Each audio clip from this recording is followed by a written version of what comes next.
गेले ते दिवस आणि राहिले ते ब्लॉग्स या आपल्या नव्या कोऱ्या ब्लॉग सिरीजमध्ये रँडम गार्डन डेच्या सेकंड एपिसोडमध्ये तुमच्या सर्वांचं अगदी मनापासून स्वागत करते। तर मागच्या ब्लॉगमध्ये मी तुम्हाला दाखवलं तर मी संपूर्ण गार्डनमधलं गवत साफ केलं आणि त्यानंतर झाडांनासुद्धा पाणी देऊन घेतलं।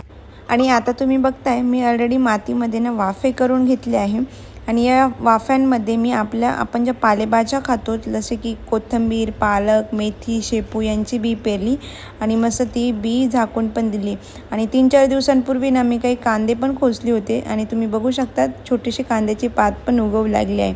आणि कोपऱ्यात जे छोटं रोपटं दिसतंय ना ते आहे ओव्याचे रोपटं। तर जेव्हा आम्ही भजी करतो ना तेव्हा या ओव्याच्या रोपट्याचे छोटंसं पान त्यामध्ये दळून टाकतो। भज्यांची चवच ना खूप छान लागते त्याने। मला असं वाटतं ना जेव्हा आपण एखादे झाड किंवा रोपटं बी पेरतो आणि त्यानंतर त्या बीचं रूपांतर झाडामध्ये होण्यात बघणं आणि त्या झाडाचे फळं आणि फुलांचा आपण उपभोग घेणं या सर्वात जी मजा आहे ना आणि जो आनंद आहे ना तो दुसऱ्या कशातच नाही। काय पटतंय ना?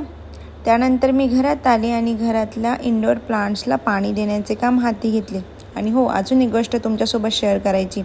माझ्या मते ना तुम्ही झाडांसोबत बोलले, त्यांना छान पॉझिटिव्ह गाणी ऐकवली, त्यानंतर ओमकार वगैरे अशा पॉझिटिव्ह गोष्टी ऐकवल्या ना तर झाडे खूप छान फुलतात असं माझं पर्सनली मत आहे आणि हे मी अनुभवलेलं सुद्धा आहे।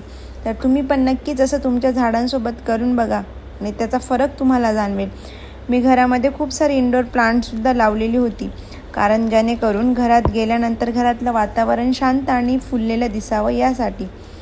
मस्त सर्व झाडांना पाणी दिले आणि छोटे छोटे जे तण उतरलेले होते ते पण काढले। हे सर्व करताना 2-2:30 वाजून गेले होते आणि इकडे आमचा मोनू बघा मस्त ढाराडूर गोरत होता।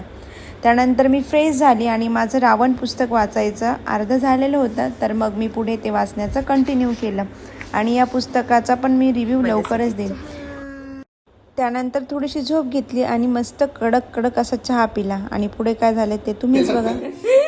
हे बघा कांदा कापायला लावला आणि डोळ्यातून पाणी येऊ नये म्हणून भाऊनी काय लावलंय चष्मा लावून।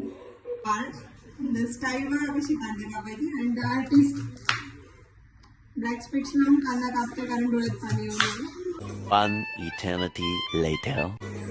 आणि रात्रीच्या जेवणात पनीर भाजी बनवली। त्यानंतर अशी शतपावली करून दिवसाचा शेवट केला आणि खरंच तो दिवस ना खूप छान गेला। बाय।